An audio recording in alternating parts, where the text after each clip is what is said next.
বন্ধুত্বের সময় যদি কেউ আমার কাছে কোনো গোপন কথা বলে, আর যদি কখনো ওই বন্ধুর সাথে আমার বন্ধুত্ব চলে যায়, এইবার অনেক সময় আমরা সুযোগটা নিই। কেমনে?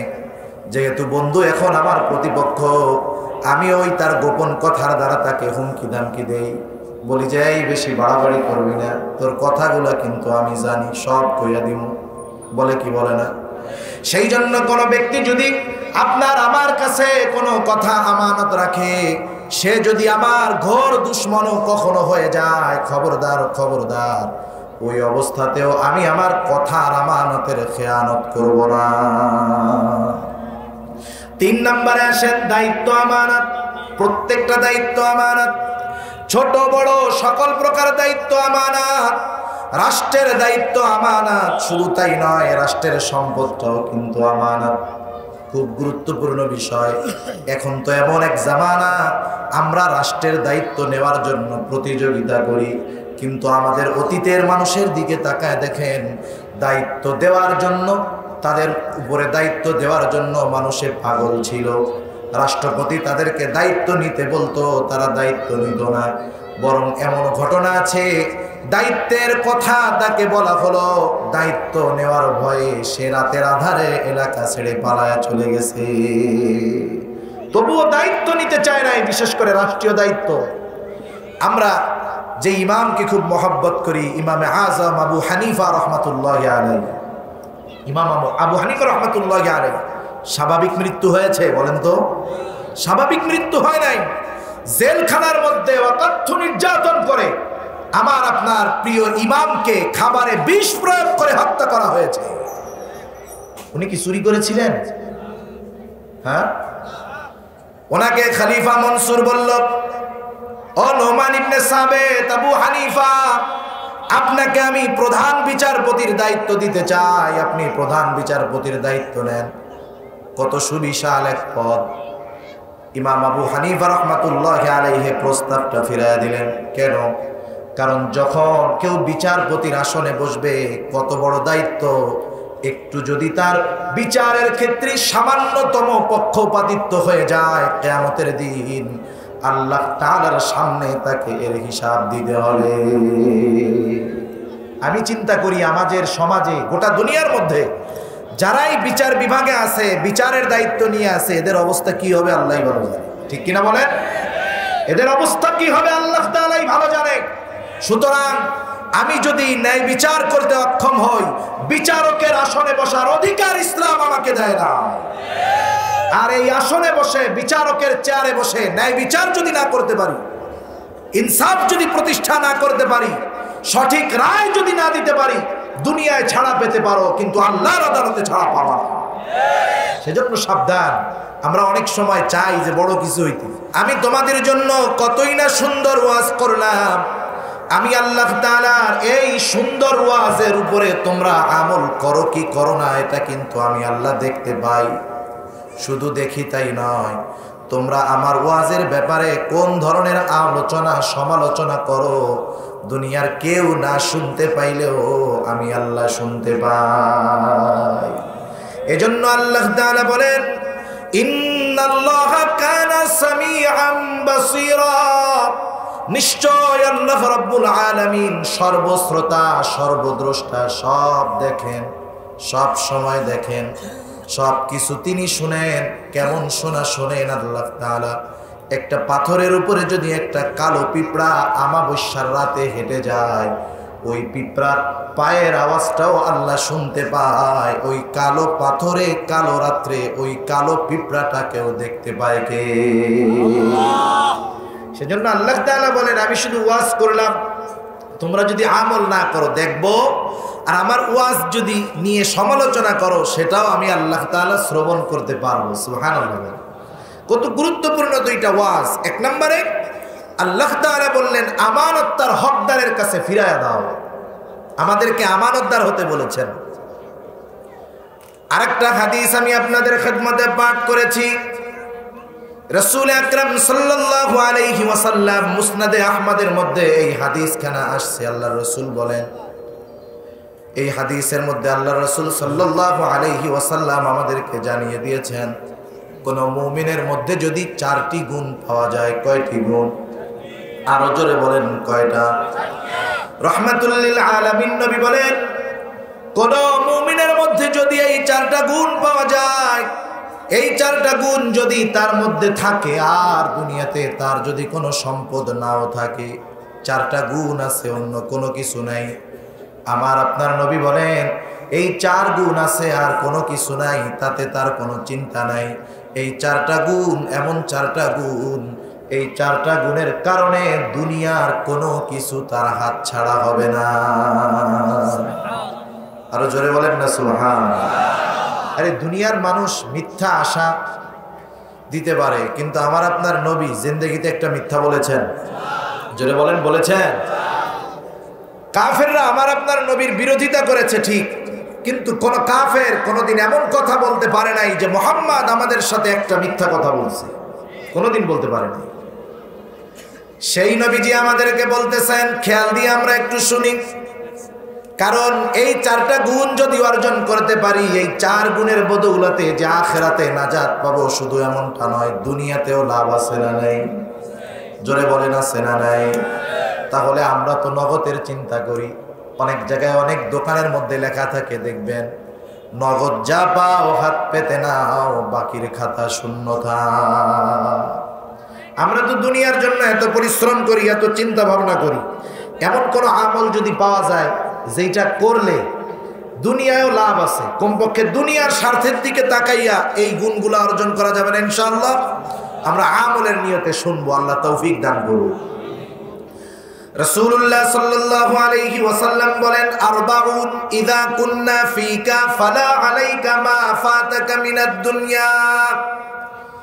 রাসূলুল্লাহ সাল্লাল্লাহু আলাইহি ওয়াসাল্লাম বলেন, আরবাউন, 4টি জিনিস, ইযা কুন্না ফিকা ফালা আলাইকা, তোমাদের কারো মধ্যে যদি এই 4টি জিনিস থাকে, 4টি গুণ থাকে, ফালা আলাইকা, তার আর কোনো কিছু নাই। 4টি গুণ আছে আর কোনো কিছু তার মধ্যে নাই। নবীজি বলেন, মা ফাতাকা মিনাদ দুনিয়া, এই 4টি জিনিস থাকার কারণে অন্য কোনো কিছু যদি তার নাও থাকে, এই 4টা গুণের কারণে দুনিয়ার অন্য কোনো কিছু তার হাত ছাড়া হবে না। দুনিয়ার অন্যান্য বিষয়গুলোর ব্যবস্থা আল্লাহ তাআলা করে দিবে। 4টি গুণের 1 নম্বর গুণ, আমার আপনার নবী বলেন, হিফযু আমানাতিন, আমানতের হেফাজত করা। 2 নম্বর নবীজি বলেন, সিদকু হাদিসিন, সত্য কথা বলা। ওয়া হুসনু খলিকাতিন, উত্তম চরিত্রের অধিকারী হওয়া। 4 নম্বর নবীজি বলেন, ওয়া ইফফাতুন ফি তুমাতিন, খাবারটা হালাল হওয়া। কয়টি গুণ হলো জোরে বলেন? আরো জোরে বলেন কয়টা? 1 নাম্বার হলো আমানতের হেফাজত করা। এটা নবীজির ওয়াজ। আল্লাহ তাআলাও সূরা নিসার 58 নম্বর আয়াতে যেই 2টা নসিহত করেছেন, এর 1 নাম্বার নসিহত হলো আনতু আদ্দুল আমানাতি ইলা আহলিহা, তোমরা আমানত তার হকদারের কাছে ফিরায়া দাও। নবীজি একই কথাই বলতেছেন অন্য শব্দে, যে তোমরা আমানতের হেফাজতকারী হও। আমানতের হেফাজত কেন করব? কারণ আমানতের হেফাজত করা এটা মুমিনের একটা শান, ঈমানের সাথে সম্পর্ক আমানতের। রাসূলুল্লাহ সাল্লাল্লাহু আলাইহি ওয়াসাল্লাম এক হাদিসের মধ্যে বলেন, লা ঈমানা লিমান লা আমানাতা লাহ। নবীজি বলেন, যার মধ্যে আমানতদারিতা নাই তার মধ্যে ঈমান নাই। একটা মানুষের যদি আমলের অভাব না থাকে, নামাজের অভাব নাই, রোজার অভাব নাই, হজের অভাব নাই, দান সদকার অভাব নাই, কিন্তু তার ঈমান নাই, বলেন তো পাহাড় পরিমাণ আমলও যদি হয়, ঈমান যদি না থাকে, ওই আমলের দাম আল্লাহর কাছে আছে নাকি? কোনো দাম নাই। এই ঈমানের সাথে সম্পৃক্ত বিষয় হলো আমানত। আমানতের হেফাজত করা এটা মুমিনের শান। আমানতের খেয়ানত করা প্রকৃত মুনাফিকের আলামত। রাসূল আকরাম সাল্লাল্লাহু আলাইহি ওয়াসাল্লাম এক হাদিসের মধ্যে প্রকৃত মুনাফিকের 3টা আলামত বর্ণনা করেছেন। আর এক হাদিসের মধ্যে আরেকটা বৃদ্ধি করে মুনাফিকের আলামত বর্ণিত হয়েছে 4টি। কয়টি জোরে বলেন? এখন বলেন, যেই ব্যক্তি নিজেকে মুমিন দাবি করে তার মধ্যে মুনাফিকের আলামত থাকতে পারে নাকি? তার মধ্যে মুনাফিকের আলামত থাকতে পারে না। রাসূলুল্লাহ সাল্লাল্লাহু আলাইহি ওয়াসাল্লাম মুনাফিকের আলামতগুলো বর্ণনা করে বলেন, 1 নম্বর আলামত, ইদা হাদ্দাথা কাযাবা। মুনাফিক যখন কথা বলে মিথ্যা কথা বলে। 2 নাম্বার, ইদা ওয়াদা আখলাফা। মুনাফিক যখন ওয়াদা করে ওয়াদা খেলাফ করে। ইদা আতুমিনা খানা। মুনাফিকের কাছে আমানত রাখলে আমানতের খেয়ানত করে। 4 নাম্বার, আরেক হাদিসে যে একটা বাড়ায়া আছে মুনাফিকের আলামত, নবীজি ওই হাদিসের মধ্যে বলেন, ওয়া ইদা তাখাসামা ফাজারা। মুনাফিকের যখন কারো সাথে ঝগড়া হয়, তর্ক বিতর্ক হয়, মুনাফিক খারাপ কথা বলে। কথায় কথায় মিথ্যা বলা, ওয়াদা খেলাফ করা, আমানতের খেয়ানত করা, বকাঝকা করা, এই অভ্যাস তো আলহামদুলিল্লাহ আমাদের মধ্যে নাই। আছে? এগুলা কাফের মুশরিকদের চাইতে বর্তমানে আমাদের মধ্যে আরো বেশি। মিথ্যা কথার অভাব নাই। এমনও মানুষ আছে যে সারাদিন কথা বলতেছে, 2-1টা সত্য খুঁজে পাওয়া যাবে কিনা সন্দেহ। মানে ওর মিথ্যা না বললে পেটের ভাত হজম হয় না, ঠিক কিনা বলেন? দুনিয়ার কোথায় যাবেন, যেখানেই যান না কেন, আপনার মিথ্যা ছাড়া চলবে না। দোকানদারে জিজ্ঞাসা করেন যে তুমি ধোকাবাজি না দিয়া মিথ্যা কথা না বইলা ব্যবসা করো, বলবে হুজুর মিথ্যা ছাড়া ব্যবসায়ী হয় না, ঠিক কিনা? আপনি আদালতে যাবেন ন্যায় বিচারের জন্য, মামলা সাজাবেন, প্রত্যেক মামলার মধ্যে মিথ্যা আছে না নাই? জোরে বলেন, আছে না নাই? মিথ্যা ছাড়া বলে মামলাই সাজানো যায় না। যেখানেই যাবেন মিথ্যার সয়লাব আমাদের মধ্যে হয়ে গেছে। যাই হোক, আমি ওদিকে যাব না, পরে। আমি যে কথা বলতেছিলাম, নবীজি বললেন আমানতের হেফাজত করা। তাহলে বোঝা গেল আমানতের হেফাজত করা এটা মুমিনের খাসলাত, আর আমানতের খেয়ানত করা প্রকৃত মুনাফিকের আলামত, ঠিক কিনা বলেন? তেল আর পানি যেমন কখনো একত্রিত হয় না, মুনাফিক আর মুমিনের চরিত্র কখনো এক হতে পারে না। যার মধ্যে মুনাফিকের স্বভাব আছে, এ নিজেকে পরিপূর্ণ মুমিন দাবি করতে পারবে না, সেই অধিকার তার নাই। কিছু জিনিস আছে দাবি করলেই হয় না, নিজের মধ্যে সেই গুণ থাকতে হবে। মনে করেন আমার চেহারাটা তো কালা, আমি যদি দাবি করি যে আমি বিশ্ব সুন্দর একজন পুরুষ, আমি মুখ দিয়ে যতই দাবি করি না কেন, আমার চেহারায় দেখা যাচ্ছে আমি কালো, ঠিক কিনা বলেন? আমার মুখ দিয়ে বললেই হবে না যে আমি মুমিন, কিন্তু আমার মধ্যে মুমিনের আখলাক নাই, চরিত্র নাই, আমি মুখ দিয়ে দাবি করলে সেটা হবে মুনাফিকের মতো কাজ। সেজন্য আমাদেরকে আমানতদার হতে হবে, কারণ আমরা তো এমন এক আমানতদার নবীর উম্মত, যেই নবীর আমানতদারিতার ব্যাপারে কাফেররা, যখন আমার আপনার নবী নবুয়তি পান নাই, এর আগেই কাফেররা আমার আপনার নবীর উপাধি দিয়েছে সত্যবাদী, বিশ্বস্ত মানুষ। আমার আপনার নবী আগেই এই উপাধি কাফেরদের কাছ থেকে পেয়ে নিয়েছে। কেমন আমানতদার ছিলেন নবী, আমানতের ব্যাপারে কতটা সতর্ক ছিলেন নবী। রাসূলুল্লাহ সাল্লাল্লাহু আলাইহি ওয়াসাল্লাম যখন মক্কা থেকে মদিনায় হিজরত করলেন, যেই রাত্রে আল্লাহর নবীকে আগের থেকে আল্লাহ তাআলা জানায় দিয়েছেন আপনি হিজরতের জন্য প্রস্তুত থাকবেন, তবে কোন দিন হিজরতের আদেশ আসবে সেটা বলা হয় নাই। যেই দিন থেকে আল্লাহ রাব্বুল আলামিন হিজরতের জন্য প্রস্তুতি নিয়ে রাখতে বললেন, আমার আপনার নবী সর্বদা হিজরতের জন্য প্রস্তুত। একদিন রাতের বেলায় আল্লাহ তাআলার পক্ষ থেকে আদেশ আসলো, ইয়া রাসূলুল্লাহ আপনি এখন হিজরত করবেন। আল্লাহর পক্ষ থেকে আদেশ হলো, আমার হাবিব আপনি এখন মক্কা ত্যাগ করে মদিনার উদ্দেশ্যে রওনা হয়ে যান। যেই রাত্রে নবীজি হিজরতের সফর শুরু করবেন, ওই রাত্রে মুশরিকদের সব গোত্রর থেকে এক একজন শক্তিশালী যুবক খোলা তলোয়ার হাতে আমার আপনার নবীর ঘরকে ঘিরে রেখেছে। তাদের উদ্দেশ্য হলো রাহমাতুল লিল আলামিন নবীকে দুনিয়া থেকে চিরতরে বিদায় করে দেওয়া হবে। প্রত্যেক গোত্র থেকে এক একজন আমার আপনার নবী ঘর থেকে বের হয়ে মদিনার উদ্দেশ্যে রওনা দিলেন। চক্রান্ত যত হোক, চতুর্দিকে শত্রু যত থাকুক না কেন, আল্লাহ তাআলা যদি হেফাজত করে, কোন চক্রান্ত, কোন শক্তি কারো ক্ষতি করতে পারে না। ফাল্লাহু খায়রুন হাফিজা, আল্লাহ তাআলাই হলেন সর্বোত্তম নিরাপত্তা দানকারী। নবীজি হিজরতের উদ্দেশ্যে রওনা দিলেন, মদিনার উদ্দেশ্যে রওনা দিলেন। ইতিহাস পাঠ করলে বোঝা যায়, জানা যায়, নবীজির হিজরতের মূল কারণ ছিল দুইটা। কয়টা জোরে বলেন? দুইটি কারণে নবীজি হিজরত করেছেন। এক নাম্বার কাফেরদের অত্যাধিক অত্যাচার, দুই নাম্বার আল্লাহ রাব্বুল আলামিনের আদেশ। কাফেররা এত পরিমাণ অত্যাচার, জুলুম আমার আপনার নবীর উপরে শুরু করেছে যে সেখানে অবস্থান করা নবীজির জন্য কষ্টের হয়ে গেছে। আর আল্লাহর পক্ষ থেকেও আদেশ হয়েছে আপনি হিজরত করেন। কিন্তু নবীজি মক্কা যখন ত্যাগ করছেন, তার অন্তরের মধ্যে কতটা ব্যথা ছিল, কতটা বেদনা ছিল।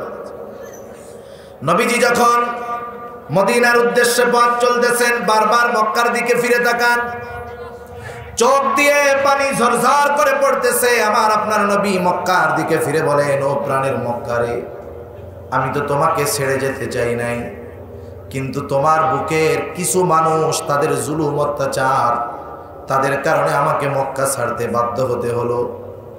তোমার প্রতি আমার কত মহব্বত, ভালোবাসা তুমি কি জানো মক্কা?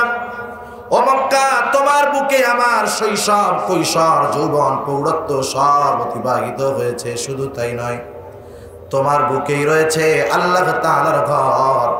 নবীজি বড় ব্যথা নিয়ে, বেদনা নিয়ে মক্কা থেকে মদিনায় হিজরত করেছেন। যেই রাত্রে তিনি হিজরত করলেন, নিজের ঘরে তিনি হযরত আলী রাদিয়াল্লাহু তাআলা আনহুকে রেখে গিয়েছে। কারণটা কি? কারণ হলো নবীজি যখন মক্কার উদ্দেশ্যে হিজরত করবেন, ওই সময়ও আমার আপনার নবীর কাছে কাফেরদের কিছু আমানত রাখা ছিল। ঐতিহাসিকগণ লেখে যে কাফেররা নবীজির সাথে দুশমনি করবে, হত্যার অপচেষ্টা করেছে কাফেররা, অথচ নিজেদের সম্পদ নিজেদের কাছে তারা যতটা নিরাপদ মনে করত, আমার আপনার নবীর কাছে তার চাইতে বেশি নিরাপদ মনে করত। সুবহানাল্লাহ। চিন্তা করছেন, একজন দুশমন নবীজির আখলাকের ব্যাপারে তাদের কেমন ধারণা ছিল। নবীজি মক্কা ছেড়ে মদিনায় চলে যাবেন, হযরত আলী রাদিয়াল্লাহু তাআলা আনহুকে জানায় দিলেন কোন সম্পদটা কার। নবীজি বললেন, আলী শোনো, যার যার সম্পদ যথাযথভাবে প্রত্যেকের কাছে পৌঁছায় দিবা, এরপরে তুমি মক্কা ছেড়ে মদিনার উদ্দেশ্যে রওনা হবা। এইরকম কঠিন একটা মুহূর্ত, কাফেররা চারদিক দিয়ে ঘর ঘিরে রাখছে, বিপদের মুহূর্তে মুহূর্তে বিপদের সংখ্যা। কিন্তু এমন কঠিন মুহূর্তেও আমার আপনার নবী আমানতের ব্যাপারে কতটা সতর্ক ছিলেন, চিন্তা করার বিষয়। আমরা হইলে কি করতাম? মনে করেন আমি হইলে কি চিন্তা করতাম জানেন? যারা আমার অত্যাচার করে, জুলুম করে এলাকা থেকে খেদাই দিতেছে, এদের সম্পদ দিয়ে যাব, পারলে তো আরো যদি থাকতো নিয়ে সব নিয়ে রাতে ভাই ভাগতাম, ঠিক কিনা বলেন? কিন্তু দেখেন, যেখানে জীবনের সংখ্যা, ঘরের চতুর্দিক দিয়ে কাফেররা খোলা তলোয়ার নিয়ে দাঁড়িয়ে আছে, কিন্তু আমার আপনার নবী সেখানেও আমানত প্রকৃত হকদারের কাছে ফিরায় দেওয়ার ব্যাপারে কতটা সচেষ্ট। সুবহানাল্লাহ। এখন আসেন আমরা একটু জানি আমানত কাকে বলে, আমানতদার কারা, জানার দরকার আছে না নাই? কারণ আমার আপনার মধ্যে যদি আমানতদারিতা না থাকে, তাহলে তো প্রকৃত মুনাফিকের আলামত আমার আপনার মধ্যে থেকে যাবে। প্রকৃত মুমিনের মধ্যে মুনাফিকের আলামত থাকতে পারে না। সাধারণত আমানত এবং আমানতদার বলতে আমরা যেটা বুঝি, আমার কাছে আপনি সম্পদ জমা রেখেছেন, আমি যথাসময়ে যদি আপনার সম্পদটা আপনাকে ফিরায় দেই, আপনি আমাকে মনে করবেন যে না হুজুর বড় আমানতদার, আমিও নিজেরে নিজে মনে করব যাক আমি মনে হয় বড় আমানতদার। এটা আমানতের একটা অংশ, কিন্তু প্রকৃতপক্ষে আমানত এটা ব্যাপক একটা জিনিস। যেই কয়েকটা আমার জেহেনের মধ্যে আসে আমি আপনাদের খেদমতে বলার চেষ্টা করব ইনশাআল্লাহ। একটু খেয়াল দিয়ে শুনবো যে আমাদের মধ্যে জানি নেফাকের, আমানতহীনতার কোন জিনিস আমাদের মধ্যে জানি না থাকে, আমরা জানি আমানতের খেয়ানতকারীদের মধ্যে অন্তর্ভুক্ত না হয়ে যায়। তাহলে আমানত কিসের কিসের মধ্যে হয়? এক নম্বরে হয় সম্পদের মধ্যে। কিসের মধ্যে? সম্পদের মধ্যে হয় আমানত। আমার কাছে আপনার সম্পদ আছে, যথাযথভাবে যথাসময়ে আপনার কাছে ফিরিয়ে দিতে হবে। এটা হলো সম্পদের ক্ষেত্রে আমানত। শুধু যে একটা পদ্ধতি তা নয়, দুই একটা উদাহরণ দিলে আরো বুঝতে সহজ হবে। সম্পদের ক্ষেত্রে আমানত, মনে করেন দুইজন ভাই, একজন বড় একজন ছোট। বড় ভাই মারা গেছে। বড় ভাই মারা যাওয়ার সময় তার দুইটা সন্তান আছে, একেবারে নাবালক, ইয়াতিম। এই নাবালক ইয়াতিম বাচ্চা, ওদের বাবা অনেক সম্পদ রেখে গেছে। এই ইয়াতিম বাচ্চার মা বাপ তো নাই, অটোমেটিকলি দাদাও নাই, অটোমেটিকলি এই সম্পদের অভিভাবক এবং ওই নাবালক ইয়াতিম বাচ্চার অভিভাবক চাচা, ঠিক না? এই চাচার কাছে ওই নাবালক ইয়াতিম বাচ্চার বাবার রেখে যাওয়া সম্পদগুলা আমানত। কিন্তু আমাদের সমাজে কি হয়, যদি কোনো বড় ভাই মারা যাওয়ার পরে এই রকম ইয়াতিম নাবালক বাচ্চা রেখে মারা যায়, সম্পদ থাকে, অনেক ক্ষেত্রে ছোট ভাই বড় ভাইয়ের মৃত্যুতে ব্যথিত না হয়ে বরং উল্টা আরো খুশি হয়। কেন হয়? ছোট ভাই চিন্তা করতেছে বড় ভাই মারা গেছে, ভালোই তো হইছে, একবারে গোয়ালন্দ মোড়ের পজিশনেই 5 শতক জমি আছে আমার বড় ভাই। এক শতক জমির দাম 20 লক্ষ 25 লক্ষ টাকা। এই 5 শতক জমি যদি আমি কোনো মতে নিজের দখলে আনতে পারি, তাইলে আর কি লাগে, ঠিক কিনা বলেন? এবার সে কি করে, ওই ইয়াতিম বাচ্চাদের হক নষ্ট করে যে কোনো পদ্ধতিতে অবৈধ পন্থা অবলম্বন করে ওই সম্পদগুলা নিজের দখলে নিয়ে নেয়। এমন চাচা আছে না নাই? দেখুন এই লোকটা কি করলো, আমানতের খেয়ানত তো করলো, সাথে সাথে অনেকগুলা বড় বড় অপরাধ করলো। ছোট অপরাধ বাদ আমি শুধু বড় কয়েকটা অপরাধের কথা বলি। যদি কোনো ব্যক্তি এমন কাজ করে কতগুলো অপরাধ হয়। 1 নাম্বার অপরাধ, আল্লাহ তাআলা বলেন ওয়ালা তাকুলু আমওয়ালাকুম বাইনাকুম বিল বাতিল। আল্লাহ রাব্বুল আলামিন আদেশ করতেছেন, তোমরা অবৈধ পন্থায় অন্যায়ভাবে কারো সম্পদ ভক্ষণ করো না। এই লোকটা অবৈধভাবে ইয়াতিমদের সম্পদ ভোগ করলো কি করলো না, জোরে বলেন? তাহলে 1 নম্বরে জঘন্য একটা কবিরা গুনাহ করলো। 2 নাম্বার, এই সম্পদটা সাধারণ কোনো মানুষের সম্পদ নয়, এই সম্পদটা তো একটা ইয়াতিম বাচ্চার সম্পদ ছিল। সাধারণ মানুষের সম্পদ দখল দেওয়া অবৈধভাবে যেমন অপরাধ, ইয়াতিমের সম্পদ অন্যায়ভাবে ভক্ষণ করা আরো জঘন্য অপরাধ।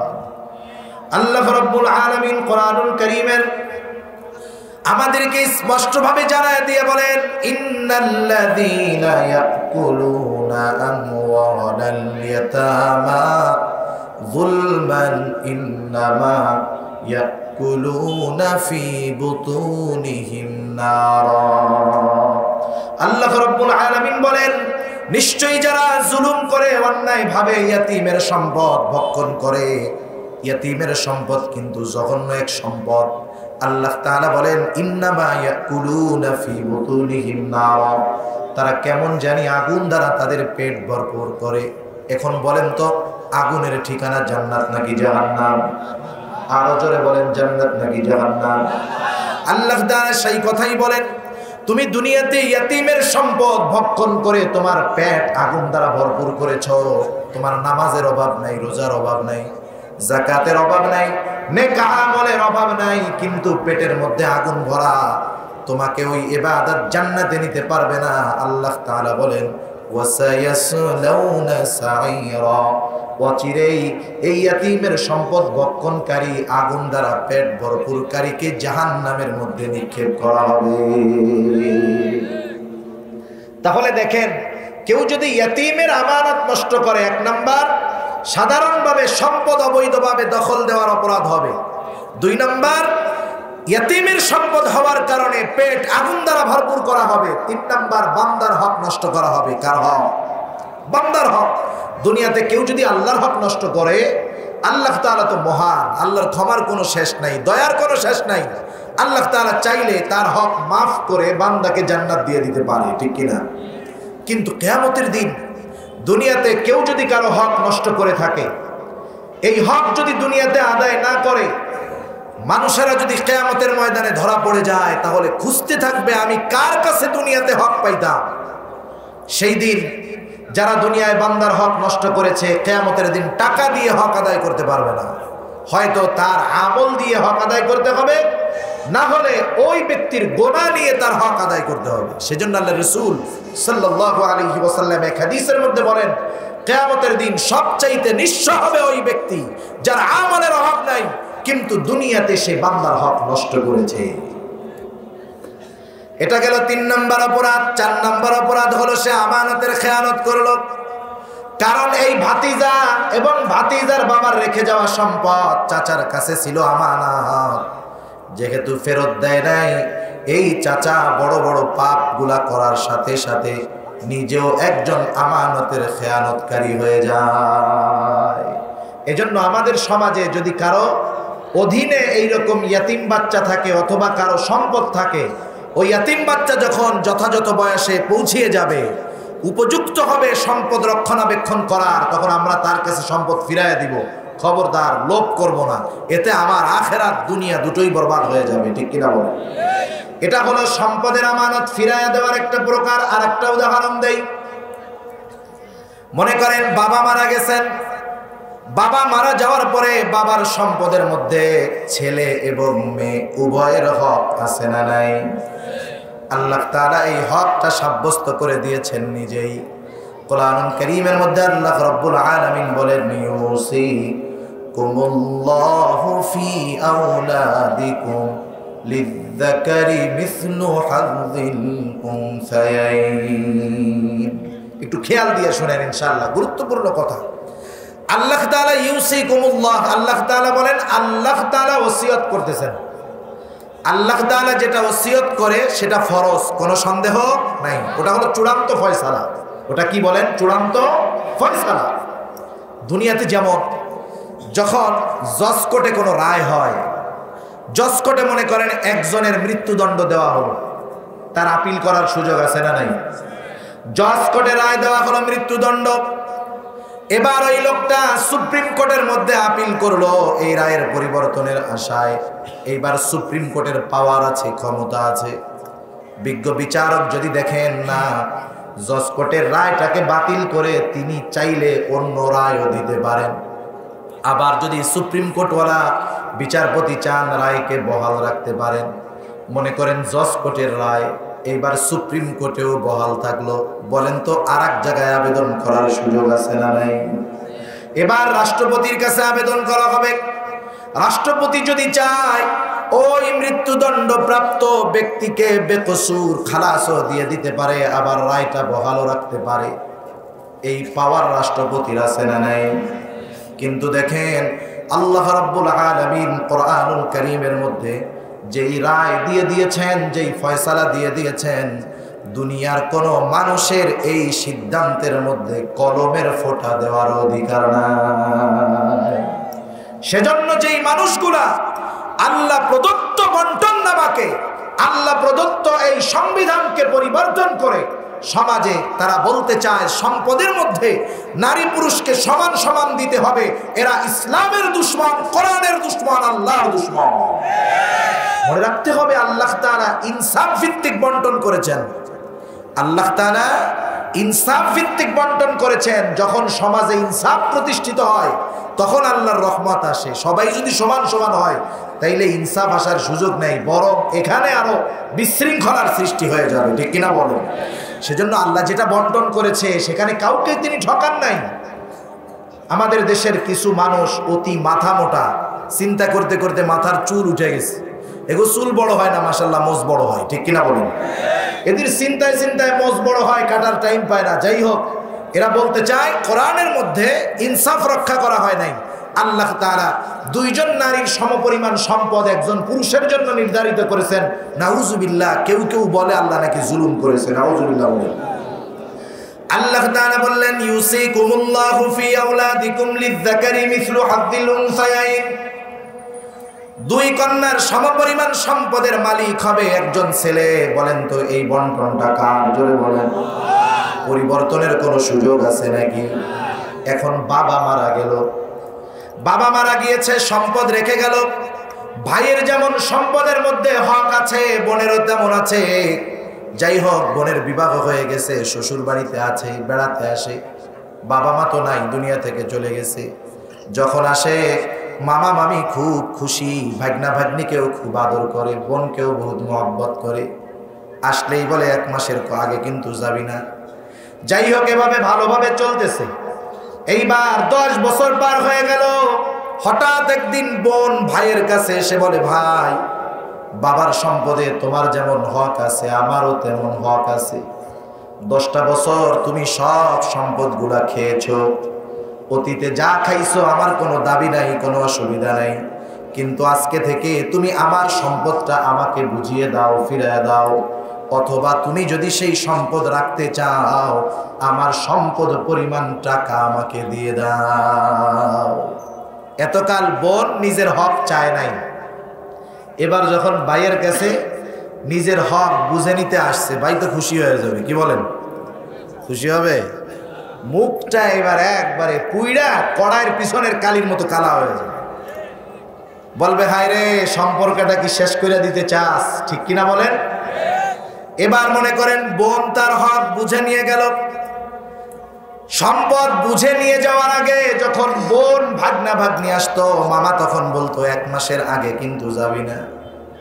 সম্পদ যখন নিয়ে গেল, এখন যখন বোন ভাগ্নেরা বেড়াতে আসে, আগের মতো আর মিষ্টি ব্যবহার নাই, বরং বলে যে যাবি কখন। ঠিক না? কি বলে, আইসিস কে, সব তো নিয়ে গেছে, যখন আইসিস কে বলে, কি বলে না বলেন? এই যে বাবা মারা যাওয়ার পরে বড় ভাই যিনি অভিভাবক, ওনার কাছে সবার সম্পদটা আমানত আছে। ওনার উচিত ভাই বোন সহ যে যতটুকু সম্পদ পাবে যথাযথভাবে তার কাছে পৌঁছায় দেওয়া। কিন্তু ভাইয়েরা কি চিন্তা করে, সব নিজে খাবে। এই নিয়ত যাদের মধ্যে আছে যে আমি ওয়ারিসি সম্পত্তি একা খাবো, আল্লাহ তাআলা কোরআনুল কারীমের সূরা ফাজর, এই সূরার মধ্যে জানায় দিয়েছেন, তুই সম্পদের মালিক হবি ঠিক, আমি আল্লাহ তোর রিজিকের পথ সংকীর্ণ করে দিব। সূরাতুল ফাজরের মধ্যে আল্লাহ তাআলা মানুষ কেন রিজিকের সংকীর্ণতায় পড়ে এর 4টি কারণ বর্ণনা করেছেন। 4 কারণের একটি হলো ওয়াতাকুলুনাত তুরাসা আকলাল লাম্মা।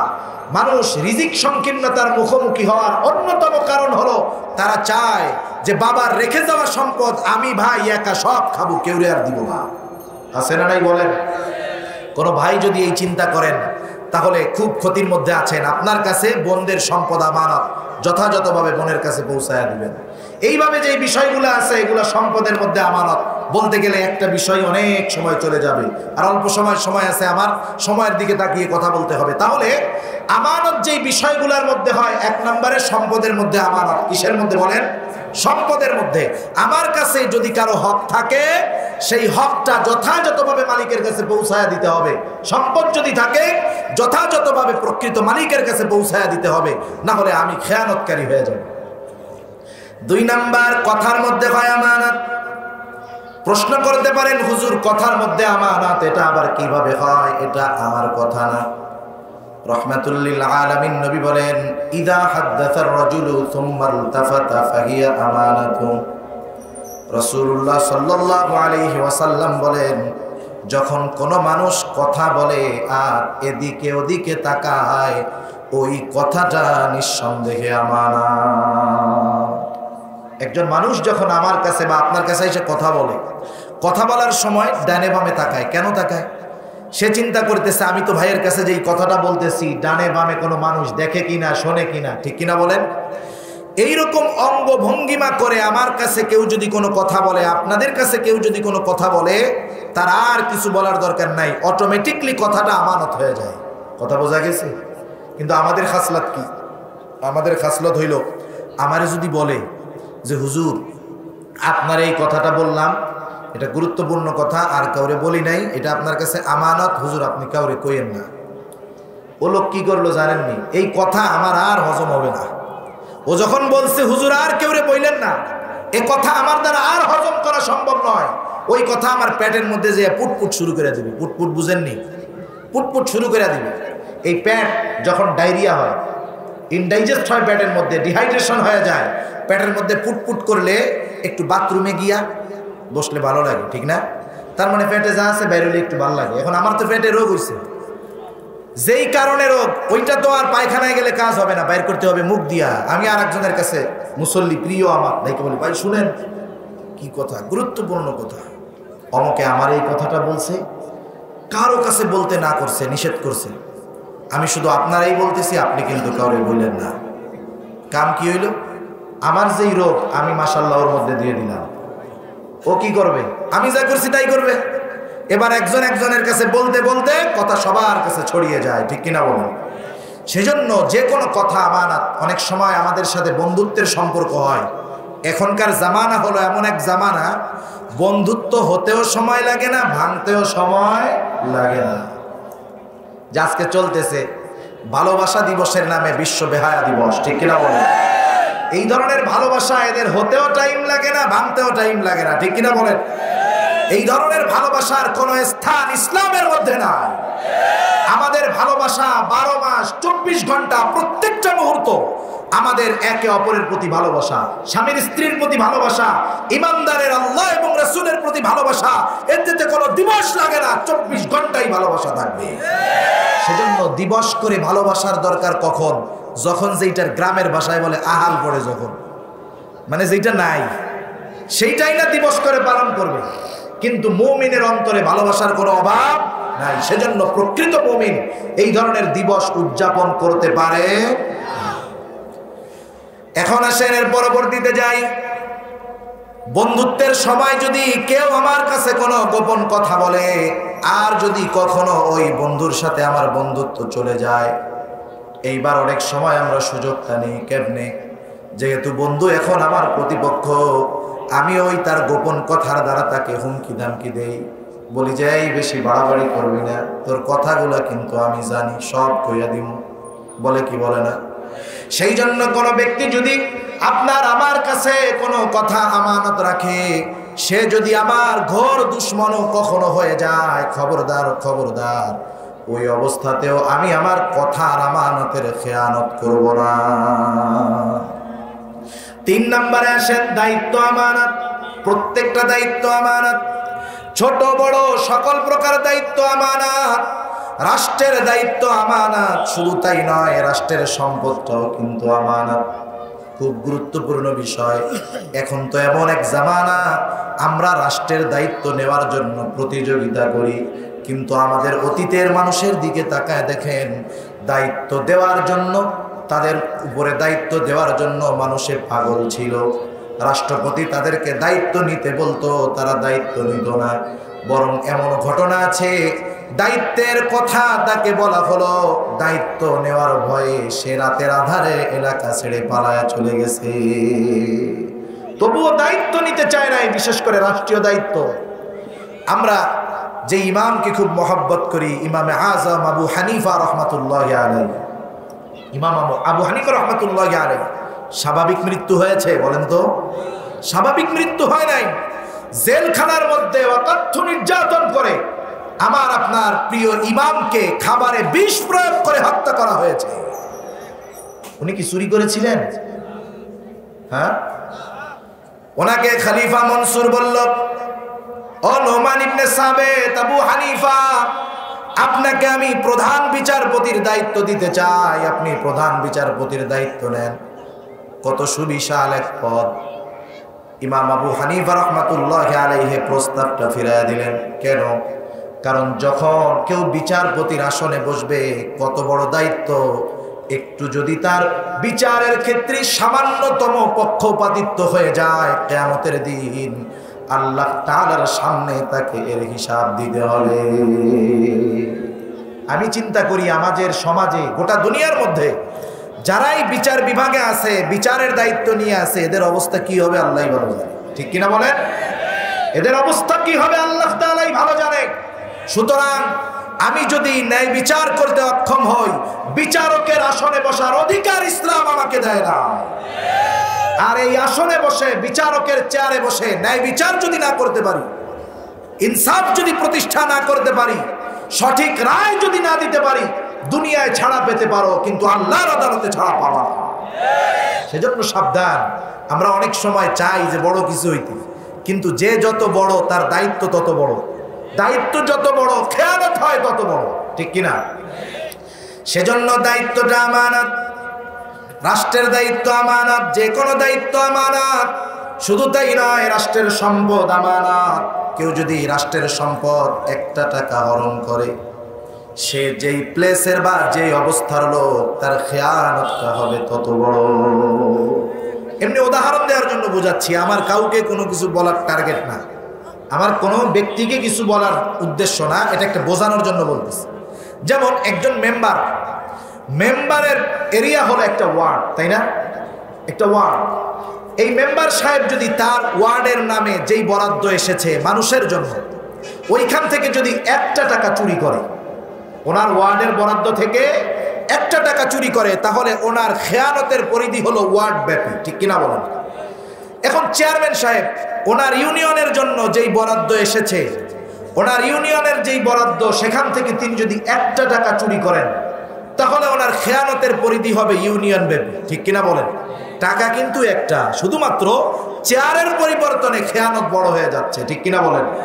এরপরে মনে করেন যিনি আপনার একটা আসনের এমপি, ওনার আসনের জন্য যেই বরাদ্দ আছে, ওইখান থেকে তিনিও যদি মাত্র একটা টাকা চুরি করেন, ওনার খেয়ানতের পরিধি হবে ওনার গোটা আসন ব্যাপী। রাষ্ট্রপ্রধান তিনি যদি রাষ্ট্রীয় কোষাগার থেকে একটা টাকা চুরি করেন, ওনার খেয়ানতের পরিধি হবে গোটা দেশব্যাপী। চিন্তা করেন, টাকা কিন্তু একটা, বলেন কয়টা? একটা টাকা, কিন্তু শুধুমাত্র দায়িত্বের পরিবর্তনের কারণে খেয়ানতটাও বড় হয়ে যায়। সেজন্য সাবধান, আমরা এমনটা করব না। আমি যদি রাষ্ট্রের কোনো দায়িত্ব পাই, আমার নিয়ত থাকবে আমি যথাযথভাবে এর হকদারের কাছে তার হকটা পৌঁছায় দিব। আমাদের অতীতের মানুষগুলা কেমন ছিল শুনেন। এখনকার দিনে আপনাদের এলাকার পরিস্থিতি তো আমি জানি না, আমার আশেপাশে আমি যেগুলো দেখেছি, সম্পদের অভাব, টাকার অভাব, কোনো মতে চুরি চুট্টামি করে মেম্বার হইছে। মেম্বার হওয়ার পরে ও নিশ্চিন্ত মনে 5 বছর যখন মেম্বারের দায়িত্ব পালন করলো, ওর মনের মধ্যে চিন্তা, যাই হোক 5 বছর মেম্বার থাকবো, অতীতে যা ছিল না ছিল ভিন্ন কথা, 5 বছর যদি মেম্বারের দায়িত্ব পালন করতে পারি, বাকি 15 বছর বৈশা খাবো, কোনো চিন্তা নাই, ঠিক কিনা বলেন? একজন মেম্বার, তার পরিস্থিতি কি চিন্তা করে দেখেন। আপনাদেরকে তো বেশি বুঝাইতে হবে না, আপনাদেরকে বেশি বোঝানো লাগবে? আপনাদের আশেপাশেই তো আছে, একেবারে রাজনীতির প্রাইমারি লেভেলে গিয়াই সে 1000 কোটি টাকার মালিক হয়ে গেছে, ঠিক কিনা বলেন?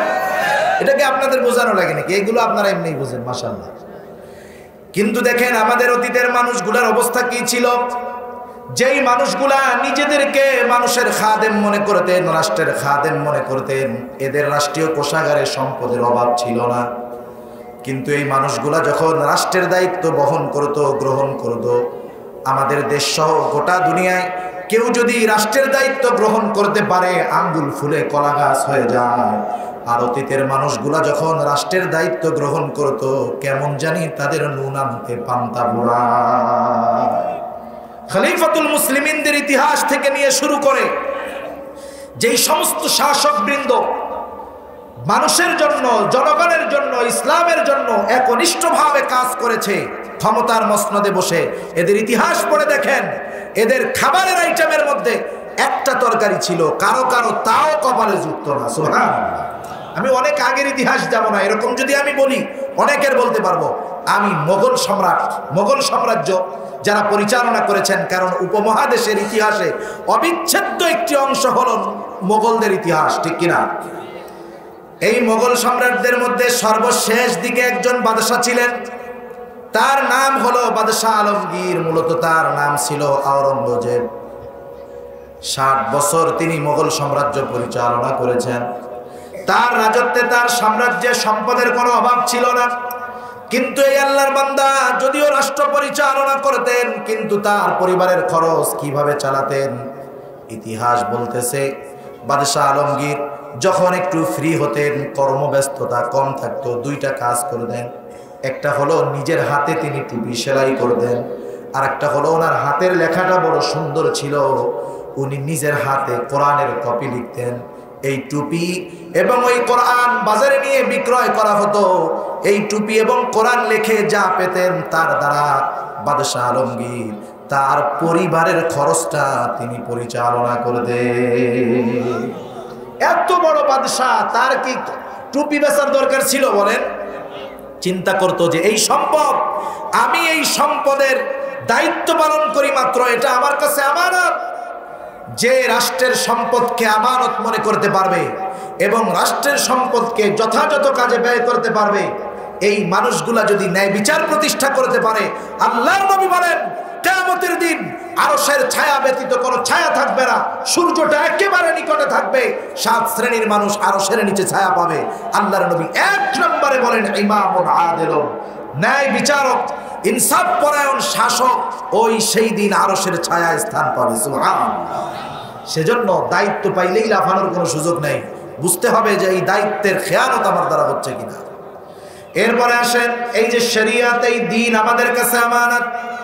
আল্লাহ তাআলা কোরআনুল কারীমের মধ্যে বলেন ইন্না আরাদনাল আমানাতা আলাস সামাওয়াতি ওয়াল আরদি ওয়াল জিবাল ফাআবাইনা আন ইয়াহমিলনাহা ওয়া আশফাকনা মিনহা ওয়া হামালাহাল ইনসান। আল্লাহ রাব্বুল আলামিন বলেন আমি এই আমানত আসমানের কাছে, জমিনের কাছে, পর্বতমালার কাছে পেশ করলাম, তারা এই আমানত গ্রহণ করলো না, তারা ভীত শঙ্কিত হয়ে গেল। ওয়া হামালাহাল ইনসান, মানুষ এই আমানত বহন করলো। মুফাসসিরিনে কেরাম বলেন কি সেই আমানত? মুফাসসিরিনে কেরাম বলেন সেই আমানত হলো আল্লাহ তাআলার বিধিবিধান। কোন কোন মুফাসসির বলেন এই আমানত হলো কোরআন। একই কথা, কারণ আমাদের জন্য যত বিধিবিধান কোরআনের মধ্যে আছে না নাই? কারণ কোরআনই তো আমাদের সংবিধান। এখন কেউ যদি আল্লাহ প্রদত্ত বিধিবিধানগুলোকে অমান্য করে, নামাজ ফরজ, নামাজ যদি না পড়ে, নামাজ না পড়ার কারণে শুধু যে নামাজ না পড়ার গুনাহ হয় এমনটা নয়, বরং আমানতের খেয়ানতের গুনাহ হয়। কেউ যদি পাপ করে, গুনাহ করে, মনে করেন চোখের গুনাহ করলো, শুধুমাত্র চোখের গুনাহ করার গুনাহই তার আমলনামায় যোগ হবে এমনটা নয়, বরং সাথে সাথে গুনাহ করার দ্বারা আমানতের খেয়ানত হয়।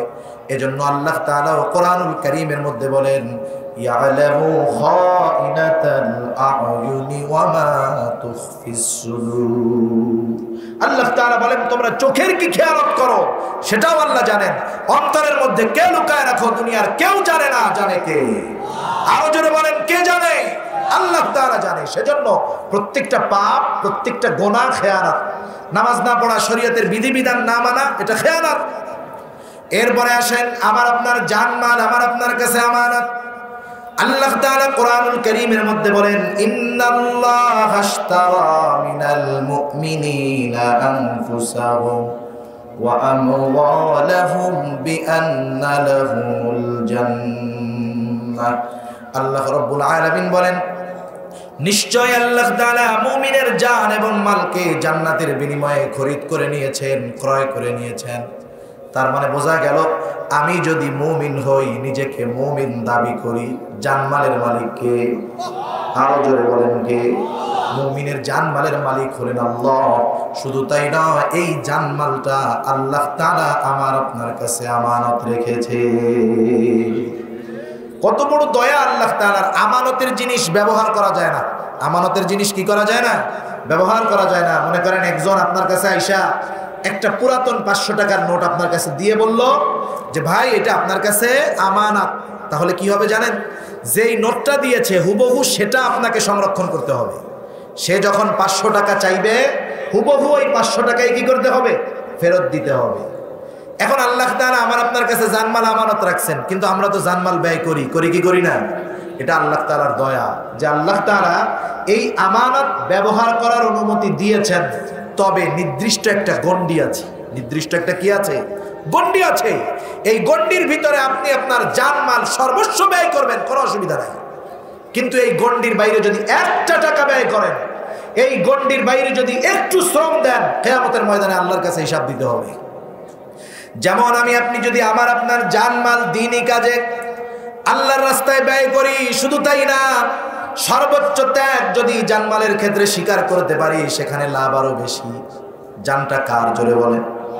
এখন আমি যদি আল্লাহর রাস্তায় আমার এই জীবনকে উৎসর্গ করে দিতে পারি, শাহাদাতের অবিয় সুদা পান করতে পারি, বলেন তো এই জানটা আল্লাহ উৎসর্গ করলাম আমি, লাভটা কার? কার লাভ? আমার লাভ, আমার লাভ। শাহাদাতের দরওয়াজা যদি নসিব হয়ে যায়, এর চাইতে সৌভাগ্যের আর কি হতে পারে? আপনি আপনার সম্পদ দ্বীনি কাজে ব্যয় করেন, কোনো অসুবিধা নাই। শুধু তাই না, রাসূলুল্লাহ সাল্লাল্লাহু আলাইহি ওয়াসাল্লাম বলেন, কেউ যদি পরিবারের জন্য ব্যয় করে, আপনি আপনার স্ত্রীকে খাওয়ান, সন্তানদেরকে খাওয়ান, নিজে খান, ওলামায়ে কেরাম গরিব দুঃখীদেরকে খাওয়ান, মিসকিনদেরকে খাওয়ান, পোশাক কিনে দেন, সহযোগিতা করেন, পরিবারের পেছনে ব্যয় করেন, আল্লাহর নবী বলেন পরিবারের জন্য যেই ব্যয়টা করা হলো সেটাও সাদাকা, এর বিনিময়ে সওয়াব আমলনামায় লিখে দেন কে? কত সুন্দর সুযোগ আমাদের জন্য। আপনি দ্বীনি মাহফিলে সহযোগিতা করেছেন, কোনো অসুবিধা নাই, শ্রম দিয়েছেন, কোনো অসুবিধা নাই। কিন্তু আপনি যদি কোনো গানের অনুষ্ঠান হবে, নাটক হবে, যাত্রা হবে, এখানে যদি একটা টাকা দিয়ে সহযোগিতা করেন, মনে রাখতে হবে ওই একটা টাকা আল্লাহ তাআলা আবার আপনার কাছে আমানত রেখেছিল, যেখানে ব্যয় করতে আল্লাহ তাআলা মানা করেছেন। একটা টাকা ব্যয় করার দ্বারা আল্লাহ তাআলার আমানতের খেয়ানত করা হবে। আবার অনেকে আছে টাকা পয়সা নাই, আইসা কি কয়, ওই তোরা আনবি আর কি, শিল্পী আনবে নাচানোর লাইগা, আমার তো টাকা পয়সা দিয়ে সাহায্য করতে পারতেছি না, আমারও তো মন চায় তোকে সাহায্য করতে, আয় যেহেতু তোরা প্যান্ডেল প্যান্ডেল বানাবি, ওই শাবল দিয়ে একটু মাটি খুঁড়া দিই। গানের অনুষ্ঠানে কি করলো, মাটি খুঁড়া একটা বাঁশ গাইড়া দিল। এই যে শ্রমটা ব্যয় করলো, কার সাথে খেয়ানত করেছে? জোরে বলেন, আল্লাহ তাআলার সাথে খেয়ানত করেছে। সুতরাং কেউ যদি নিজেকে মুমিন দাবি করে, তার জান এবং মাল আল্লাহ বেজার হন এমন কোন কাজে ব্যয় হতে পারে? তাহলে আমানতের খেয়ানতকারী হতে হবে। লম্বা হয়ে যাবে আলোচনা, সময় আর 5-7 মিনিট, এর মধ্যে আমি আলোচনা শেষ করে দেবো ইনশাআল্লাহ। তাহলে দেখেন, যেই কয়েকটা বিষয় আমরা আমানত সম্পর্কে জানলাম, আবার একটু রিপিট করি, তাইলে মনে থাকবে। আমানত হবে সম্পদের মধ্যে, কিসের মধ্যে? জোরে বলেন। সম্পদ যার আমার কাছে আছে তার কাছে ফিরাইয়া দিতে হবে, নাইলে আমানতের খেয়ানত হবে। 2 নাম্বার আমানত হয় কথার মধ্যে, 3 নাম্বার আমানত হয় দায়িত্বের মধ্যে, 3 নাম্বার রাষ্ট্রের দায়িত্ব হয় আমানত, সাথে সাথে রাষ্ট্রের সম্পদগুলোও হয় আমানত। 4 নাম্বার এই শরীয়ত, এই দ্বীন আমার আপনার কাছে আমানত। 5 নাম্বার 6 নাম্বার এই জানমাল আমার আপনার কাছে আমানত। এইভাবে যদি আমরা আমানতগুলোর উপরে খেয়াল করি আর আমানতের হকগুলা আদায় করি, তাহলে আমি আপনি শুধু মুমিন নয়, আমানতদার মুমিন হয়ে যাব। এরপরে নবী যেই 4টি কথা বলেছিলেন, যেই 4টা জিনিস থাকলে আর কোনো কিছুর দরকার নাই। 1 নাম্বারটা গেল আমানতের হেফাজত। 2 নাম্বার নবীজি বলেন সিদকু হাদিসিন, সত্য কথা বলা। কি কথা বলা? জোরে বলেন।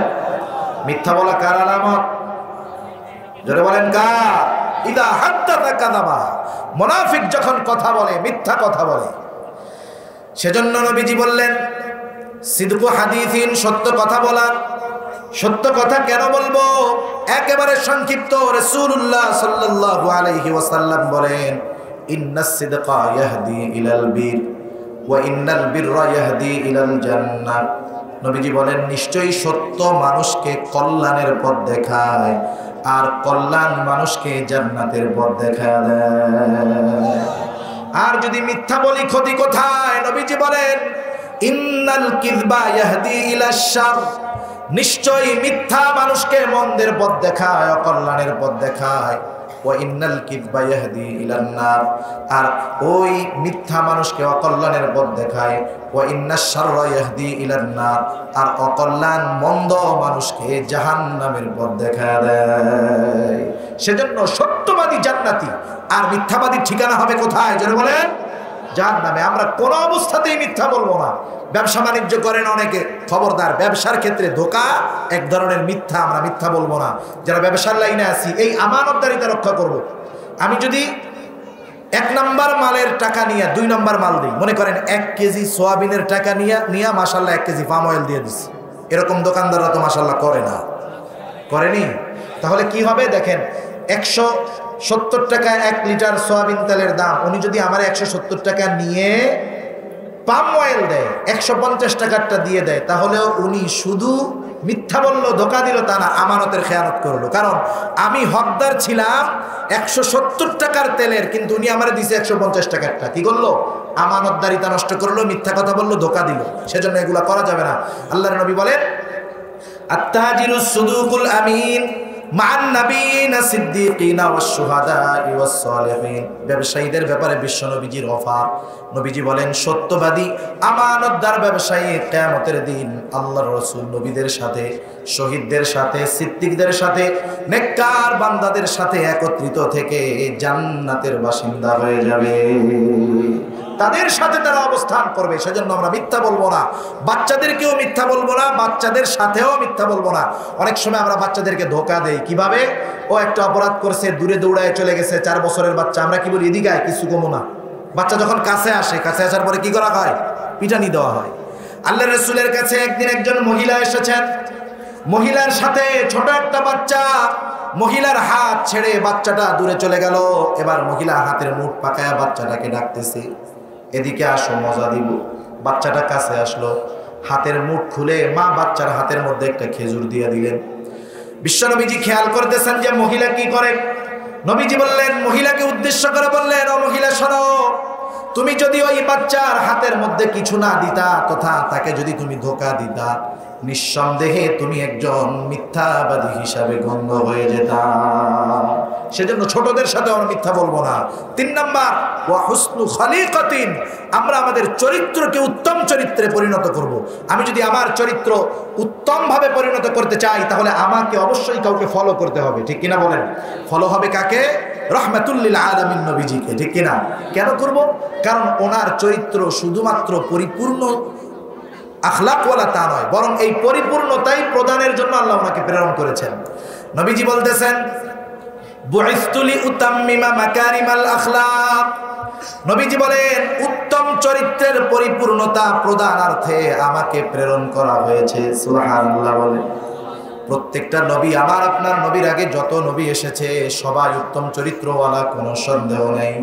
কিন্তু আমার আপনার নবী শুধু উত্তম চরিত্রওয়ালা তা নয়, বরং এই উত্তম চরিত্রে আমার আপনার নবীজি পূর্ণতা প্রদান করেছে। কত মহান চরিত্রের মানুষ, যার চরিত্রের সার্টিফিকেট কে দিয়েছে? আল্লাহ তাআলা বলেন, ওয়া ইন্নাকা লাআলা খুলুকিন আযীম। হাবিব, আপনাকে আমি মহান চরিত্রে অধিষ্ঠ করেছি।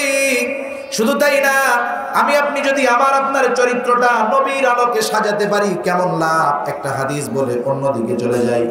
হযরতে আবু হুরায়রা রাদিয়াল্লাহু তাআলা আনহু হতে বর্ণিত, রাহমাতুল লিল আলামিন নবীকে জিজ্ঞাসা করা হলো, ইয়া রাসূলুল্লাহ, কিয়ামতের দিন মিজানের মধ্যে সবচাইতে ওজন হবে কোন আমল? মনে রাখতে হবে, আমল গণনা করা হবে না, আমল কত বড় সেটা দেখা হবে না, আমল ওজন করা হবে। নবীজি নামাজের কথা বলেন নাই, রোজার কথা বলেন নাই, হজের কথা বলেন নাই, যাকাতের কথা বলেন নাই।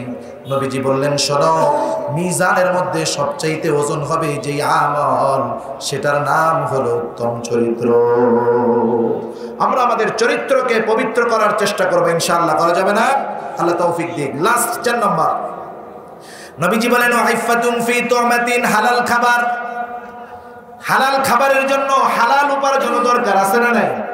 সেজন্য হালাল উপার্জন করা বড় গুরুত্বপূর্ণ একটি বিষয়। নবীজি এক হাদিসের মধ্যে বলেন, কাসবুল হালালি ফারিদাতুন বাদাল ফারিদা। ফরজ ইবাদতের পরে অন্যতম ফরজ ইবাদত হলো হালাল উপার্জন করা। আমার উপার্জন যদি হালাল না হয়, আমি যদি হারাম খাবার দিয়ে আমার দেহটা গঠিত হয়, রাহমাতুল লিল আলামিন নবীজি বলেন, লা ইয়াদখুলুল জান্নাতা জাসাদুন গুদিয়া বিল হারাম। হারাম বক্ষণকারীর শরীর জান্নাতে প্রবেশ করবে না। শুধু তাই না, হারাম টাকার পোশাক যারা গায়ে দেয়, তাদের ইবাদত, যারা হারাম খায় তাদের ইবাদত, তাদের দোয়া আল্লাহর কাছে কবুল হয় না। সর্বশেষ একটা হাদিস বলে শেষ করে দিব। একজন ব্যক্তি ইহরামের কাপড় পরে বাইতুল্লাহর সামনে এমন ভাবে রোনাজারি করতেছে, কান্নাকাটি করতেছে, সাহাবায়ে কেরাম ওই ব্যক্তির অবস্থা দেখে নিশ্চিত হয়ে গেল যে এমন ব্যক্তি যেভাবে দোয়া করতেছে, আল্লাহ তাআলা এই ব্যক্তির দোয়া ফিরিয়ে দিতে পারে না। মাঝে মধ্যে কিছু মানুষের অবস্থা দেখলে এরকম আমাদেরও মনে হয় যে এই লোকটা, হায় রে, এই লোকটা জাহান্নামে যেতে পারে, এরকম মনে হয় কি হয় না? সাহাবায়ে কেরাম তার অবস্থা দেখে তাদের অন্তর বলতেছে এই লোকটা দোয়া করতেছে, এর দোয়া আল্লাহ ফিরাতে পারে না। এরপরে তারা নবীজির কাছে আইসা ওই ব্যক্তির অবস্থা বর্ণনা করলেন। রাসূলুল্লাহ সাল্লাল্লাহু আলাইহি ওয়াসাল্লামকে আল্লাহ তাআলা ওই ব্যক্তির অবস্থাটা জানায় দিয়েছেন। মনে রাখবেন, আমাদের নবী নিজের থেকে গায়েব জানেন না, নবীকে গায়েব জানায় কে? আরো জোরে বলেন কে? আল্লাহ তাআলা হয়তো আমার আপনার নবীকে জানায় দিয়েছেন অবস্থাটাই। সাহাবারা এসে যখন ওই লোকটার কথা আমার আপনার নবীজির কাছে বললেন, নবীজি এবার বলতেছে, আমার সাহাবারা শোনো, যার গায়ে হারাম টাকার পোশাক, যার দেহটা হারাম খাবার দিয়ে গঠিত, সে যেভাবেই দোয়া করুক না কেন, তার দোয়া কেমন করে আল্লাহর কাছে কবুল হবে? সেজন্য আমি আমার উপার্জনকে হালাল করব। সাথে সাথে যেই মানুষগুলা হালাল উপার্জন করে কিন্তু পেশায় ছোট, যেমন রিক্সা চালায়, ভ্যান চালায়, অটো চালায়, রাস্তার মধ্যে ঝাড়ু দেয়, এমন পেশার লোক আছে না নাই? এই যে জুতা সেলাই করে, এটাও হালাল কর্ম। মনে রাখবেন, খবরদার তাদের এই পেশার কারণে কখনো তাদেরকে আমরা তুচ্ছ তাচ্ছিল্য করব না। কৃষি কাজ যারা করে, এটা হালাল কাজ, তুচ্ছ তাচ্ছিল্য করব না। আমরা কি করি? রিক্সাওয়ালা একজন, তারা অনেক সময় আমরা ভেটকি মারি, রিক্সাওয়ালা রিক্সাওয়ালা এরকম করে, কি করে না? খবরদার কোন হালাল পেশার ব্যাপারে এমন তির্যক মন্তব্য করা মুমিনের মুখ দিয়ে বের হতে পারে না। মনে রাখবেন, ওই উঁচু চেয়ারে বসে 70,000 টাকা বালিশ যারা বিক্রয় করে, আল্লাহর কসম ওই রকম লোকের চাইতে এই গোয়ালন্দ মোড়ে বসে জুতা সেলাই করে যে, তার দাম আল্লাহর কাছে অনেক বেশি। সেজন্য হালাল উপার্জন যারা করে, হালাল পেশা যেগুলা ছোট হোক, পেশার কারণে আমরা তাদেরকে কখনো ছোট করব না। এই চারটে জিনিস যদি আমার মধ্যে থাকে, তাহলে আমার আর কোনো চিন্তা নাই। একথা আমার না, একথা বলেছেন বিশ্বনবী মুহাম্মদুর রাসূলুল্লাহ সাল্লাল্লাহু আলাইহি ওয়াসাল্লাম। যাই হোক, এরপরে আল্লাহ তাআলার ওয়াজ কি ছিল? আল্লাহর ওয়াজ ছিল 1 নাম্বার আমানত তার প্রকৃত হকদারের কাছে ফিরাইয়া দিবা। 2 নাম্বার মানুষের মধ্যে যখন বিচার করবা, ন্যায় বিচার করবা। যদি তুমি ন্যায় বিচার না করো, তাইলে কিন্তু আল্লাহর ওয়াজ মান্য করা হলো না। কিয়ামতের দিন কঠিন শাস্তি আছে না নাই? আল্লাহ সুবহানাহু ওয়া তাআলা আমাদের সবাইকে নবীজি যেই 4টি গুণে গুণান্বিত হতে বলেছেন, আমাদের সবাইকে এই 4টি গুণে গুণান্বিত হওয়ার তৌফিক আল্লাহ তাআলা দান করুক। সবাই বলি আমিন। আরো জোরে বলি আমিন। ওয়া আখিরু দাওয়ানা আনিল হামদুলিল্লাহি রাব্বিল আলামিন। আসসালামু আলাইকুম ওয়া রাহমাতুল্লাহি ওয়া বারাকাতুহু।